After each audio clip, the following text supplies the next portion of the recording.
Hello and welcome back to asset guide YouTube channel. आज की इस वीडियो में हम वन कॉइन के एक विशेष टॉपिक को लेकर डिस्कशन करेंगे। एक्चुअली में होता क्या है कि सन 2000 लगभग 14 के आसपास की ये बात है जब बिटकॉइन काफ़ी ज़्यादा चर्चा में था। और उसकी वजह ये थी कि कुछ टाइम पहले किसी ने एक पिज़्ज़ा खरीदने के लिए जो है BTC का पेमेंट किया था। और ये 60 के लगभग 60,000 बिटकॉइन का पेमेंट दिया था। लेकिन जब 2014 में बिटकॉइन मार्केट में रिवॉल्यूशन के तौर पर जाना गया तो उस टाइम पर एक बिटकॉइन की कीमत लगभग 10,000 रुपये के आसपास थी। और उस टाइम पर ये तुलना लगाई गई थी कि वो सबसे महंगा बिटकॉइन उस टाइम, वो पिज्ज़ा जो है सबसे महंगा उस टाइम पर बिकता अगर उसकी करंट वैल्यू सन 2014 के आसपास जो मतलब 9-10 के आसपास जो प्राइस थे, अगर वहाँ पर उसकी कंपैरिजन हम करते। क्योंकि 14 के आसपास तो बिटकॉइन के रेट और ज़्यादा बढ़ गए थे। ये 14 मेरे जो मतलब माइंड में यहाँ पर आया, वो इसलिए आया था क्योंकि यहीं पर एक नई कंपनी की शुरुआत हुई थी जो बिटकॉइन किलर के नाम से जिसको स्टार्ट किया गया था, और उसको हम सभी ने वन कॉइन के नाम से जाना था। ये वन कॉइन लिमिटेड करके कुछ इस तरीके से था। तो उस टाइम पर भी देखिए, जो स्मार्ट लोग होते हैं ना, वो एक्शन लेते हैं, वो मतलब वेट नहीं करते। तो जिन्होंने बिटकॉइन में एक्शन लिया था टाइम पर, उन्हें जो है वहाँ पर काफ़ी अच्छे रिटर्न जो है मिले थे। लेकिन कुछ लोग रह गए थे कि भाई ये, क्योंकि सोच विचार ज़्यादा करते हैं कुछ लोग कि बिटकॉइन फेक हो सकता है, यहाँ पर फ्रॉड भी हो सकता है, और बहुत सारी चीज़ें थी, तो वो बिटकॉइन में कहीं न कहीं छूट गए थे। लेकिन जब चीज़ें सामने आई तो उन्हें लगा कि हमसे ये अपॉर्चुनिटी मिस हो गई है। और इस कंडीशन में वो सभी लोग जो हैं काफ़ी इमोशनल हो जाते हैं। जैसे हमसे अगर हमारे सामने कोई बड़ी अपॉर्चुनिटी अगर छूट जाए, क्योंकि मैं भी अक्सर देखता हूँ जब मेरी किसी से बात होती है जो वन कॉइन के इन्वेस्टर हैं, तो वो एक बात ज़रूर कहते हैं कि काश हमने उस टाइम पर बिटकॉइन में इन्वेस्ट किया होता तो आज हम भी करोड़ों रुपए के मालिक होते। तो उस टाइप की बात रहती है, यानी कि एक इमोशनल टच तो बिटकॉइन वन कॉइन वालों के साथ है। और यही वजह है कि वो आज तक वन कॉइन से जुड़े हुए हैं। हालांकि उनका कोई इसमें पर्सनल एक्टिविटी नहीं है, लेकिन फिर भी एक इमोशनल टच सभी के साथ रहता है। इसी चीज़ का बेनिफिट दूसरे लोग उठाते हैं, वो हम डिस्कस करेंगे लेटर। लेकिन पहले हमें ये देखना है कि वन कॉइन आखिर कंसेप्ट क्या था, किस तरीके से चल रहा था। तो स्टार्टिंग में इन्वेस्टमेंट ही था, क्योंकि यहाँ पर एक्सचेंज भी थी एक्स कोइन एक्स के नाम से, और यहाँ पर ट्रेडिंग भी होती थी। मार्केट कैप भी आप देखते थे जिसमें वन सबसे ऊपर था, उसके बाद बिटकॉइन था, BTC था। तो इस तरीके से चीज़ें चलती थी। फिर धीरे धीरे वो एक्स कोइन एक्स जो है शट डाउन हुई थी यहाँ पर। और उसके बाद में यहाँ पर जो वन लाइफ का सिस्टम था, या वन कोइन डॉट EU के नाम से जो वेबसाइट आती थी, वन कोइन डॉट EU के मतलब जो वेबसाइट थी वो बंद हो गई थी, चेंज हुई, उसको वन लाइफ किया गया, जो कि अभी भी है। हालांकि रीब्रांडिंग हो चुकी है, लेकिन वन लाइफ डॉट यू करके अभी भी है। तो ये सारी चीज़ें तो हैं।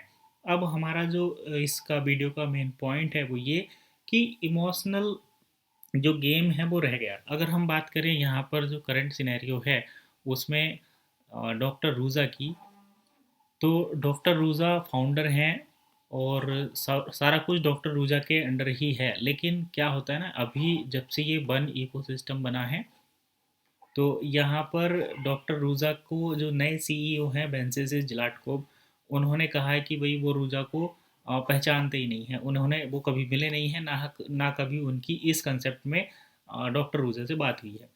अब जो डॉक्टर रूज़ा के भाई थे, कॉन्स्टेंटिन कॉन्स्टेंटिन इग्नोटोव, वो भी काफ़ी मतलब जो कोर्ट का मैटर है उन्होंने फेस किया है। और ये उस टाइम की बात है जब 2018-20 के आसपास, 2018 के आसपास वन कॉइन की लॉन्चिंग होने वाली थी। उस टाइप की चीज़ें उस टाइम पर हुई थी। तो ये कॉन्स्टेंटिन इग्नोटॉप वाला पार्ट भी हम यहाँ पर स्किप करते हैं। अब डायरेक्टली आते हैं वन इकोसिस्टम पर। सबसे पहले तो पुराने सिस्टम को नए सिस्टम पर चेंज कर दिया गया। और अब जैसे मान लो कि एक शख्स है कोई भी, उन्होंने कभी 10-50 जितने भी रुपए लगाए, मैं यहाँ पर ये नहीं कह रहा कि किसने कितने लगाए, लेकिन अगर मान लो किसी ने यहाँ पर 10,000 रुपये भी लगाए, या 110 यूरो का एक पैकेज लिया, और उसके पास 100 के आसपास कॉइन है, तो एक कॉइन की जो प्राइस है वो लगभग 35,000 के आसपास है, 3500 रुपये है। ये हम कैलकुलेशन के लिए कर रहे हैं। तो अगर किसी के पास 100 कॉइन है सीधे, तो उनका जो प्राइस यहाँ पर हो जाता है तो वो 35 और इतना हो जाता है, लगभग 3,50,000 रुपये। तो अब से 5 साल 8 साल पहले का जो इन्वेस्टमेंट था, अगर वो $112 का, $110 का जो इन्वेस्टमेंट था, 10-12 हज़ार रुपये का जो इन्वेस्टमेंट था, 8-10 हज़ार रुपये का जो इन्वेस्टमेंट था, वो अगर 3.5 लाख रुपये बनता है, तो वहाँ पर एक इमोशनल टच लोगों का आ ही जाता है। और यही रीज़न है कि अब जो है लोग इमोशनली वन कॉइन के साथ कनेक्ट हैं। तो जैसे यहाँ पर न्यू प्रोफाइल सिस्टम कुछ आता है कि आपको न्यू सिस्टम पर अपग्रेड किया गया है, हालांकि वो सब टेक्निकल रिक्वायरमेंट रहती हैं और वहाँ पर आप अपनी प्रोफाइल को मर्ज कीजिए। तो यहाँ पर देखिए, मैं ये नहीं कह रहा कि कंपनी ने कोई चार्ज लिया, सब कुछ फ्री था अगर आपने टाइम से किया होता तो। अगर आपने सिस्टम के हिसाब से काम किया होता, अपनी खुद की ईमेल यहाँ पर यूज़ की होती, तब वो भी यहाँ पर फ्री ही था, तो कोई चार्ज नहीं लिया। आपकी कुछ मिस्टेक्स हुई हैं, अगर आपने अपनी ईमेल एक से ज़्यादा बार यूज़ की है, किसी लीडर ने अपनी ईमेल यूज़ की है, या कोई अपनी ईमेल वगैरह भूल गया है, उसे यही नहीं पता कि कितने अकाउंट में यूज़ की है, तो उस कंडीशन में उनको ईमेल चेंज करानी पड़ी। और जब किसी के पास अगर 3.5 लाख रुपए का फ़ंड कहीं पर है और उसे जो है 30 यूरो, लगभग 2200-2600 रुपये देने पड़ रहे हों, तो वो इमोशनली अटैच होकर उस चीज़ को पे करेगा। अगर किसी के पास एक अकाउंट है, ये सबसे बेसिक मैंने बात बताई, अगर किसी के पास 10 अकाउंट हैं तो वो इसको ना चाहते हुए भी करेगा।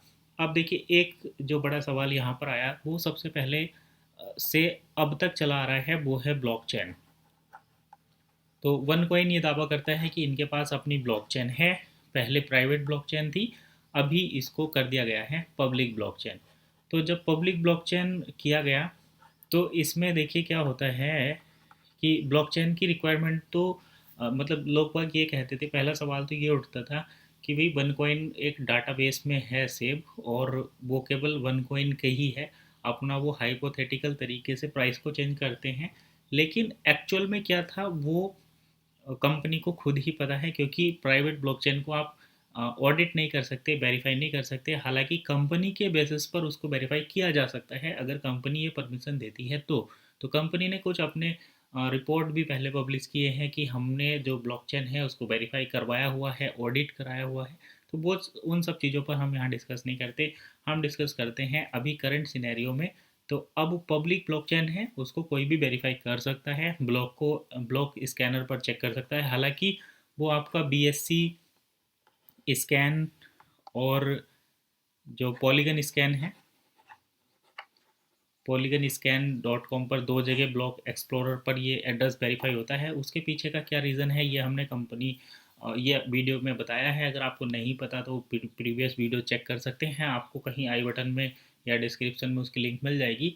लेकिन सवाल ये उठता है कि पब्लिक ब्लॉकचेन पर आने के बाद भी लोगों का बेनिफिट क्या हुआ, क्योंकि अभी देखिए, अब अगर आपके अकाउंट में कुछ फंड है, तो आपका एक इमोशनली जो अटैचमेंट है वो ये रहेगा कि आपका जो फंड है वो किस तरीके से यहाँ से विड्रॉल होगा, या फिर आप उसको निकाल सकते हैं। हालांकि one token free promotional token है, और उन उसको माइन करके एजुकेशन के थ्रू उनको दिया गया है, माइन करके आपको कॉइन मिले हैं। लेकिन जब आपको कॉइन मिल गए हैं, तो आपका एक ये राइट्स बन जाता है कि आप उन कॉइन का किस तरीके से इस्तेमाल करें। हालांकि कंपनी ने डील देकर जैसे प्लेटफॉर्म दिए हैं, जिनका लोग यूज़ कर रहे हैं नहीं कर रहे हैं वो एक अलग मैटर है, लेकिन प्लेटफॉर्म तो हैं, अगर उसको यूज़ किया जाए तो कर सकते हैं।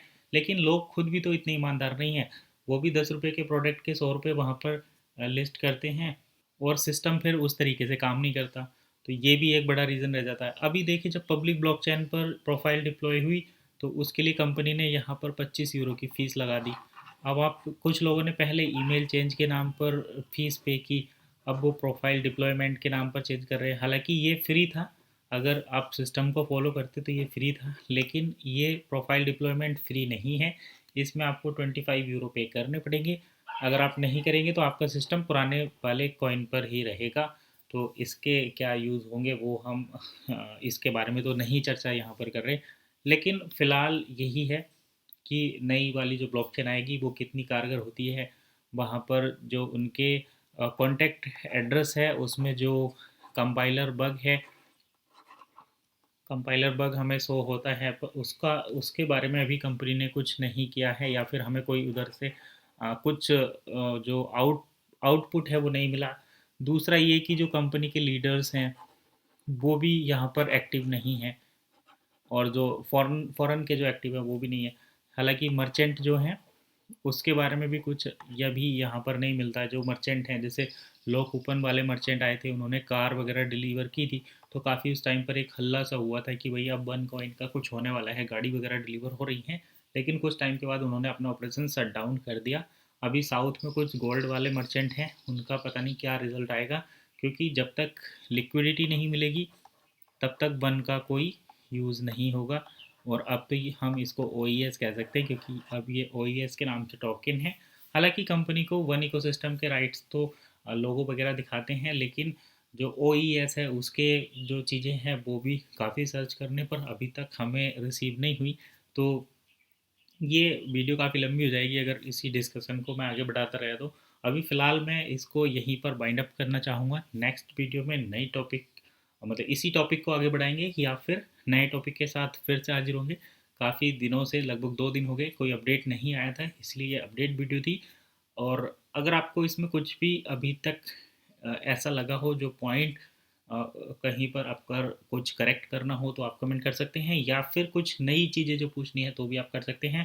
हालांकि मैं कुछ मैसेज यहाँ पर कन्वे करना चाह रहा था जो मैंने किया भी है, लेकिन अगर आप तक वो मैसेज नहीं पहुँचा है तो मैं नेक्स्ट वीडियो में उस मैसेज को आप तक ज़रूर पहुँचाऊँगा। तो आज की इस वीडियो में बस इतना ही, मिलते हैं नेक्स्ट वीडियो में नई इन्फॉर्मेशन के साथ। तब तक के लिए कीप वॉचिंग एसेट गाइड।